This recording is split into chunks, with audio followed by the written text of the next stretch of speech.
Izin memperkenalkan diri, nama saya Widya Ningrum Kinasi dengan NIM 20210155. Di sini saya akan menjelaskan mengenai berpidato. Namun, sebelum masuk ke pembahasan, saya akan menjelaskan apa itu retorika terlebih dahulu. Retorika berasal dari bahasa Inggris, yaitu retorik, yang artinya ilmu berbicara. Yang dalam perkembangannya berarti seni berbicara di hadapan umum atau ucapan untuk menciptakan kesan yang diinginkan. Dalam bahasa Yunani, retorika merupakan teknik pembujuk rayuan secara persuasi untuk menghasilkan bujukan dengan melalui karakter pembicara, emosional, atau argumen. Bersumber dari perkataan Latin, retorika yang berarti ilmu bicara. Clint Brooks dan Robert Van Warren dalam bukunya Modern Rhetoric mendefinisikan bahwa retorika sebagai the art of using language effectively atau seni penggunaan bahasa secara efektif. Seperti yang kita ketahui bahwa pidato itu identik dengan seni berbicara di depan halayak umum. Maka dari itu, pidato merupakan salah satu jenis dari bidang ilmu retorika itu sendiri. Nah, teman-teman penasaran nggak nih tentang definisi pidato yang ada di Kamus Besar Bahasa Indonesia? Di sini saya akan menjelaskan definisi pidato menurut Kamus Besar Bahasa Indonesia. Pidato merupakan sebuah ungkapan pikiran ke dalam bentuk kata-kata. Pidato ditujukan kepada orang banyak. Selain itu, pidato merupakan wacana yang disiapkan untuk diucapkan di depan halayak. Secara umum, pidato adalah sebuah kegiatan berbicara di depan banyak orang. Pidato ini dilakukan menggunakan bahasa yang baik dan dapat diterima oleh pendengar. Adapun jenis-jenis pidato diantaranya, yang pertama, pidato informatif. Pidato informatif merupakan pidato yang memiliki tujuan untuk menyampaikan pengetahuan atau informasi penting.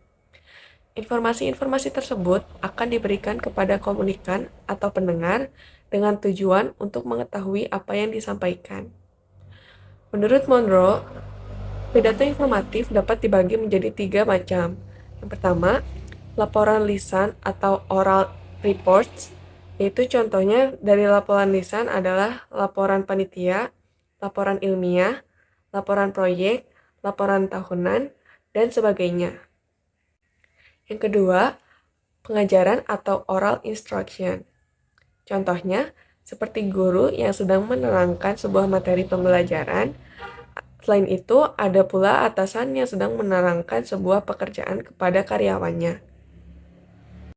Yang ketiga, informative lectures atau kuliah. Contohnya, seperti ceramah umum, presentasi yang dilakukan di depan peserta konferensi, kegiatan pengajian, dan sebuah penyajian makalah. Yang kedua, pidato argumentatif. Pidato argumentatif adalah pidato yang di dalamnya mengandung beberapa hal, seperti dalil, argumentasi, data, atau alasan. Hal-hal tersebut berfungsi untuk menolak atau mendukung sebuah pernyataan, seperti keyakinan, pendapat, atau opini tertentu.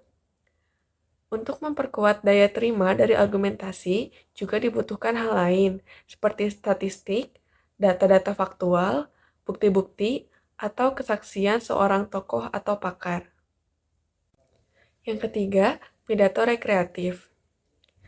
Pidato rekreatif merupakan pidato yang sering disebut dengan pidato kekeluargaan. Pidato jenis ini umumnya akan menyuguhkan sebuah kegembiraan. Kegembiraan tersebut dapat dinikmati bersama dengan penuh rasa persaudaraan atau kekeluargaan.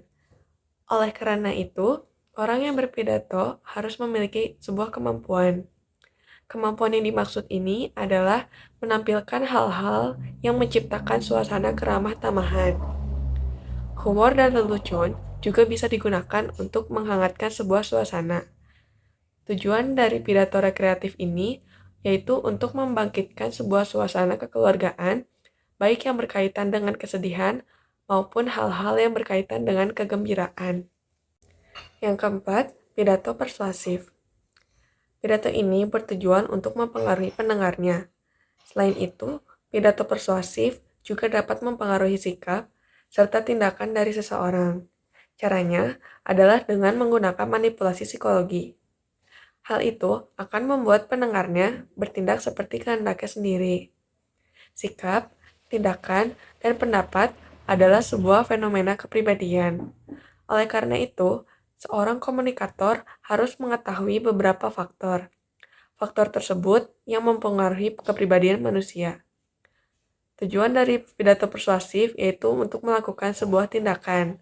Selain itu, tujuannya juga untuk dapat meninggalkan sebuah aksi atau tingkah laku seseorang. Hal ini dilakukan sesuai dengan keinginan dari pembicara atau komunikator. Yang berikutnya, ada macam-macam metode dalam berpidato. Yang pertama, metode impromptu. Metode impromptu merupakan pidato yang dilakukan secara spontanitas oleh seseorang, serta-merta tanpa adanya persiapan terlebih dahulu. Metode ini sering disebut dengan metode spontanitas. Untuk menerapkannya, metode impromptu tidak semua orang bisa menjalankannya, karena perlu keahlian dan juga kebiasaan. Yang kedua, metode naskah atau manuskrip. Metode naskah yaitu metode berpidato dengan cara membacakan naskah atau teks yang telah dibuat sebelumnya. Metode ini terlihat monoton, meskipun begitu, untuk tata bahasa dan model penyampaiannya akan terlihat lebih elegan dan rapi. Alasannya, karena proses dalam langkah pembuatan naskah itu diperlukan riset topik terlebih dahulu. Yang ketiga, metode ekstemporer. Metode ekstemporer yaitu metode berpidato dengan terlebih dahulu membuat catatan-catatan kecil mengenai konsep pidato yang akan disampaikan. Metode ini banyak dilakukan oleh sebagian besar orang untuk berpidato. Seseorang yang akan berpidato menggunakan metode ini akan menguasai materi yang disampaikan dengan lebih mudah. Yang keempat, metode memoriter atau menghafal.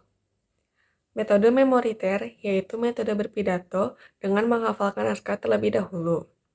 Metode ini biasa dikenal dengan metode menghafal. Penerapan metode ini sangat cocok bagi seorang pembelajar pidato. Akan tetapi, kekurangannya jika gugup atau down, naskah yang dihafalkan bisa hilang atau lupa. Nah, setelah mendengarkan beberapa penjelasan mengenai retorika dan pidato, di sini kita akan menonton cuplikan video berpidato. Kita simak video berikut ini yuk!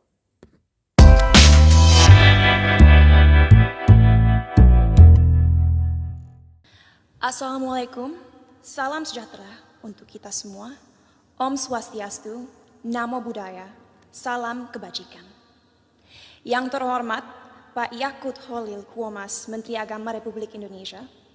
Yang terhormat Pak Nadiem Makarim, Menteri Pendidikan, Kebudayaan, Riset, dan Teknologi Republik Indonesia. Yang terhormat Pak Muhammad Tito Karnavian, Menteri Dalam Negeri Republik Indonesia, yang hari ini diwakili oleh Dirjen Polpum Bapak Dr. Bahtiar Masters of Science. Yang terhormat Pak Muhammad Ali Ramdhani, Dirjen Pendidikan Islam. Dan yang terhormat Pak Yandri Susanto, Ketua Komisi 8 DPR RI. Yang terhormat semua tamu yang saya banggakan. Sungguh sebuah kehormatan bagi saya diundang malam ini untuk mewakili generasi muda Indonesia dalam mengekspresikan opini kami mengenai moderasi beragama. Jujur saya tidak tahu kenapa saya yang diundang malam ini untuk hadir di sini, tapi saya harap pidato yang saya buat tadi malam bisa menggerakkan hati para hadirin hari ini. Sebagai generasi Z dan milenial, kamilah generasi yang akan bertanggung jawab dalam beberapa tahun ke depan atas arah yang akan diambil negara ini untuk menjadi negara yang lebih maju, modern, sejahtera, dan tentunya terkemuka di mata dunia. Thank you. Tapi nilai-nilai apa saja yang harus kita terapkan kepada masyarakat Indonesia agar mimpi-mimpi ini bisa terrealisasi?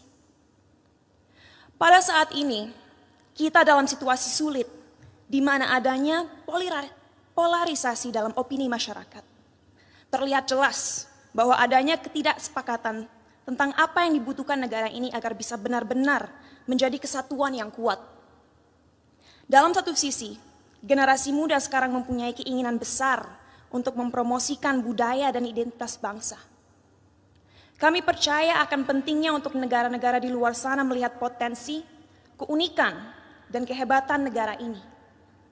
Tapi di sisi lain, sampai detik ini, kita semua masih sering berkelahi dan menjatuhkan satu sama lain hanya karena perbedaan ras, suku, dan terutama agama.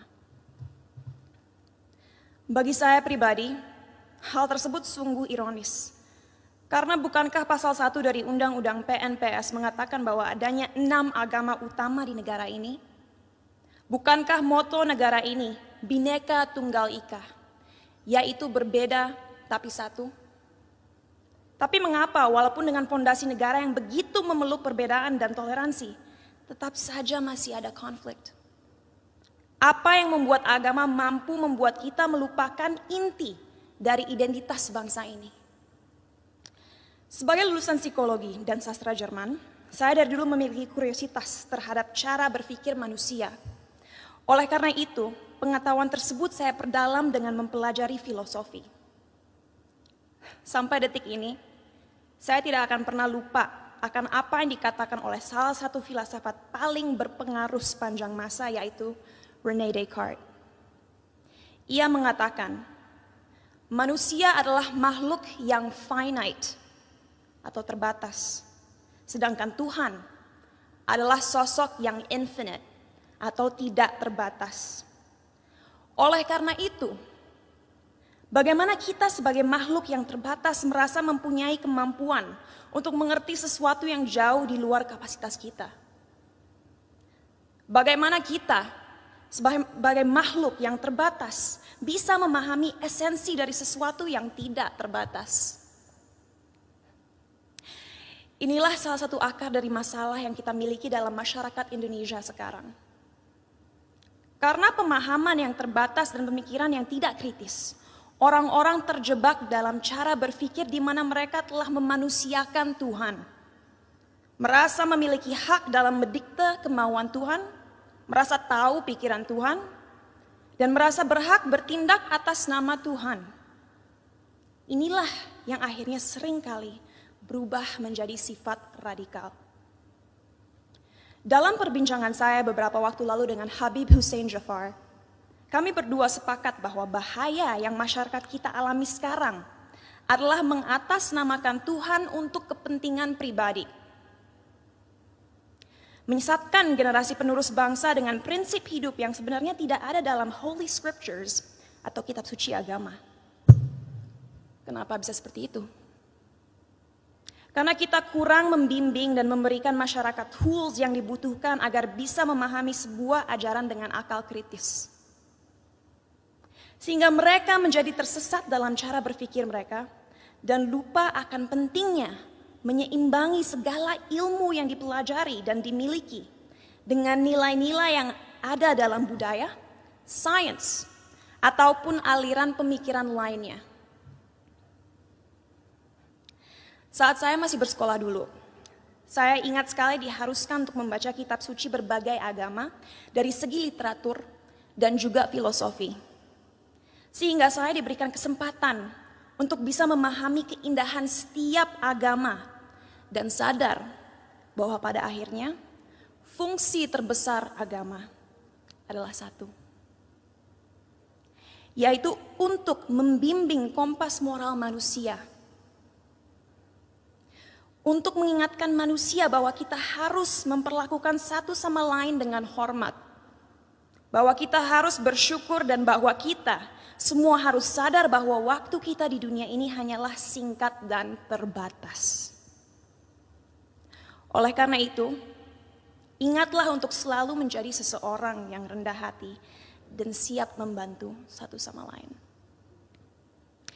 Jadi, apa yang harus dilakukan ke depannya agar bisa melawan segala kebohongan yang ada? Apa yang kita bisa lakukan untuk memberdayakan rakyat bangsa ini? Saya rasa jawabannya cukup jelas. 1, penting sekali kita segera mengingatkan kembali saudara-saudara kita akan indahnya, kayanya, dan uniknya budaya-budaya yang kita miliki di negara ini. Sejak usia dini penting kita mengenalkan budaya negara ini tidak hanya di sekolah, tapi juga melalui media dan semua platform digital yang ada. Sebuah hal yang krusial untuk disadari bagi generasi muda akan relevannya budaya kita di dunia yang semakin modern. Our culture is cool, not old school.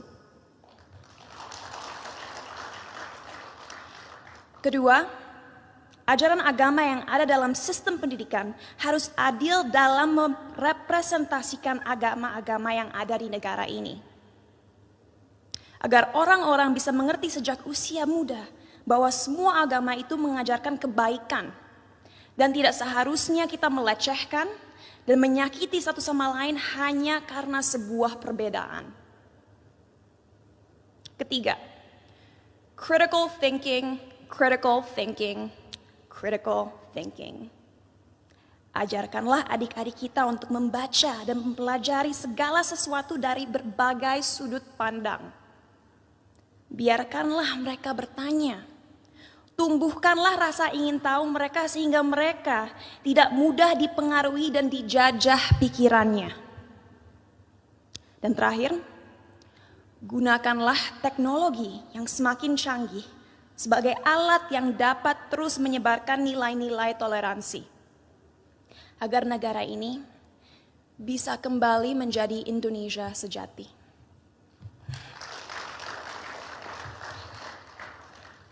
Sebagai penutup, saya ingin membacakan quote berikut.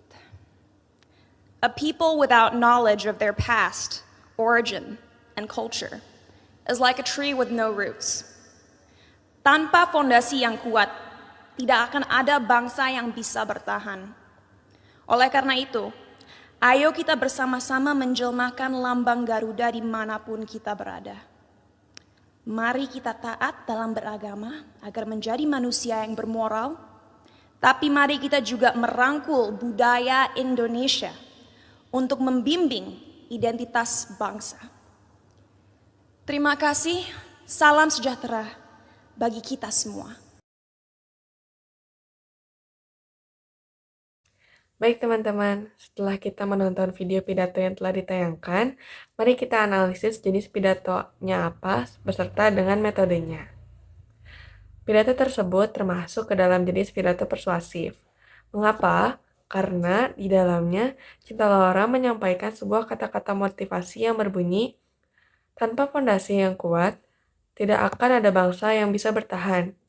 Oleh karena itu, ayo kita bersama-sama menjumlahkan lambang Garuda dimanapun kita berada, dan marilah kita taat dalam beragama agar menjadi manusia yang bermoral. Tapi, mari kita juga merangkul budaya Indonesia untuk membimbing identitas bangsa.